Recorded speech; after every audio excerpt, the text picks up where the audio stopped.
샬롬. 하나님께서 오늘도 저와 여러분들에게 말씀으로 은혜 주시길 바랍니다. 오늘 하나님께서 우리에게 주신 말씀은 요한복음 13장 21절에서 30절까지는 말씀입니다. 원수를 사랑하며 너희를 박해하는 자들을 위하여 기도하라. 이것이 우리 하나님의 가르침입니다. 이 같은 가르침이 예수님의 십자가 사건을 통해서 완성된 것이고요. 여기에 놀라운 하나님의 구원이 있습니다. 우리 예수님 십자가상에서 아버지여 저들의 죄를 용서하옵소서, 그들을 십자가에 못 박고 조롱하는 자들을 향하여 마지막 순간에 용서를 선포하시는 모습을 봅니다. 사랑과 용서, 이것은 우리 기독교 신앙에 있어서 가장 중요한 가치이기 때문에 이게 무너지면 기독교 신앙이 무너지는 겁니다. 그 중에 제일은 사랑이라. 사랑이 빠진 것은 다 가짜라고 보면 됩니다. 사랑이 없으면 아무것도 아니요, 이렇게 말씀하고 있지 않습니까? 그런 차원에서 가룟유다는 우리 예수님을 팔아먹은 사람입니다. 예수님의 제자들 가운데서 돈꾀를 맡았던 사람이죠. 지금도 신뢰할 만하고 또 믿을 만하고 또 좀 스마트한 사람에게 교회의 재정을 맡기기도 하지 않습니까? 그런데 꼭 거기에서 사고가 나죠. 돈을 만지다 보면 여러 가지 많은 유혹과 시험이 따를 수 있습니다. 그래서 교회의 재정을 맡아서 감당하다가 시험에 빠지는 경우도 많죠. 위해서 많이 기도해 주셔야 될 것입니다. 그런데 우리 예수님은 누가 자기를 팔 것인지를 아셔요. 가룟유다가 자기를 팔 것인지를 아십니다. 앞에서도 얘기했죠. 뒷발질했다는 거야. 짐승이 가축이 자기를 뒷발질한 것처럼 뒷발질했다는 거예요. 누가 자기를 팔지를 아시는 거예요. 오늘 본문에서 예수님께서는 그가 누구인지를 밝히십니다. 근데 제자들은 몰라요. 우리 예수님만 알아요. 예수님이 아심에도 불구하고 가룟유다를 어떻게 대하시는지를 저와 여러분들이 이 말씀 속에서 좀 주의 깊게 볼 필요가 있고요.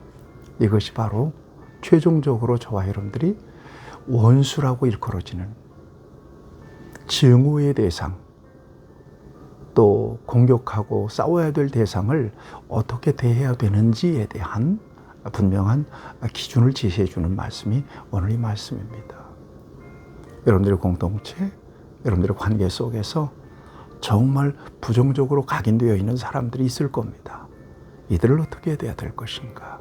오늘 이 말씀 속에서 하나님께서 주시는 은혜를 받을 수 있기를 바랍니다. 21절 보세요. 예수께서 이 말씀을 하시고 심령이 괴로워 증언하여 이르되 내가 진실로 너에게 이르노니 너희 중 하나가 나를 팔리라.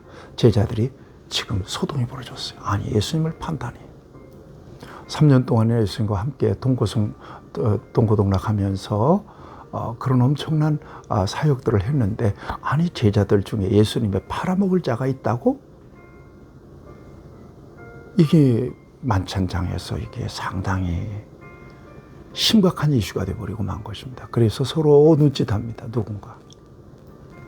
그러자 여기 보니까 예수님의 제자 중 하나, 곧 그가 사랑하시는 자가 예수의 품에 의지하여 누웠는지라 베드로가 머리짓을 합니다. 물어봐. 누군지 물어봐. 이게 요한으로 밝혀지지 않습니까? 예수님께서 사랑하시는 제자, 12제자 가운데 요한입니다. 아마 나이도 가장 어렸던 것 같습니다. 그래서 여러분, 성만찬 그림을 보면 예수님께 이렇게 기대고 있는 그 사람이 바로 요한이라고 일컬어지는데요. 묻습니다. 요한이. 주여, 누굽니까? 이렇게 묻습니다. 그 사랑하시는 요한에게는 대답해 줄 알았던 모양이죠. 예수님이 밝히십니다. 26절에서 예수께 대답하시되 내가 떡 한 조각을 적셔다가 주는 자가 그니라 하시고 곧 한 조각을 적셔서 가룟 시몬의 아들 유다에게 주시니. 그러면 그 사람이 맞잖아요. 가르쳐 준 거 아니에요. 여러분, 27절에 보면 조각을 받은 후 곧 사탄이 그 속에 들어간지라. 이에 예수께서 유다에게 이르시되 네가 하는 일을 속히 하라 하시니, 이 말씀이 무슨 뜻으로 하시는지 그 안전 중에 아는 자가 없다. 예수님께서 십자가로 나아가시는 이 모든 역사가 비밀로 이렇게 감춰져 있습니다. 그런데 우리 주님은 그 십자가를 향하여 나아가십니다. 내 때가 아니었다. 앞에서 말씀했죠. 그 때의 타임이에요. 예수님이 이 일 때문에 오신 거예요. 그 일이 미리 밝혀지고 탄로나서 그 일이 어그러지면 안 되기 때문에 예수님은 기적을 행하고도 예수님의 실물을 밝히기도 감추기도 해요. 여러분, 여기 말씀 보세요. 다른 사람들은 모르는데 어떤 이들은 유다가 돈꾀를 맡았으므로 이렇게 떡을 줬을 때 명절에 우리가 쓸 물건을 사라 하시는지 혹은 가난한 자들에게 무엇을 주라 하시는 줄로 생각하더라. 그러니까 그런 일이 종종 있었던 모양이죠. 유다가 돈꽤 맡았으니까 음식도 사와야 되고요. 그 다음에 다니다 보면 가난한 사람도 있으면 그 돈꾀에서 내서 구제도 하고 그랬던 모양입니다. 유다를 지목하는 것을 보니까 유다가 자기를, 예수님을 팔 것인지를 전혀 모르고 다른 제자들은 이거 이렇게 아는 거예요. 이때 유다가 그 조각을 받고 곧 나가니 밤이더라 그래요. 그 밤에 유다가 제사장들에게 가는 거죠. 은삼십 예수님 팔아버리고 마는 겁니다. 중요한 건 이 모든 역사, 유다를 통해서 일어날 이 모든 역사가 뭐예요? 조각을 받은 후 곧 사탄이 그 속에 들어간지라. 이게 사탄이 역사였다는 것입니다. 가룟 유다를 미워하면 안 됩니다. 예수님이 구속사에 있어서 굉장히 중요하게 쓰임받은 사람이라고 하는 사람도 있는데 여러분 그렇지 않습니다. 쓰임받았다 할지라도 그렇게 쓰임받으면 저주입니다. 그것은. 여러분 보셨습니까? 예수님이 가룟 유다가 무슨 짓을 할지를 분명히 아시잖아요. 그럼에도 불구하고 떡을 찍어서 가룟 유다를 줍니다. 알면서 그에게 이런 반구 직접적으로 내 이놈 하지 않습니다.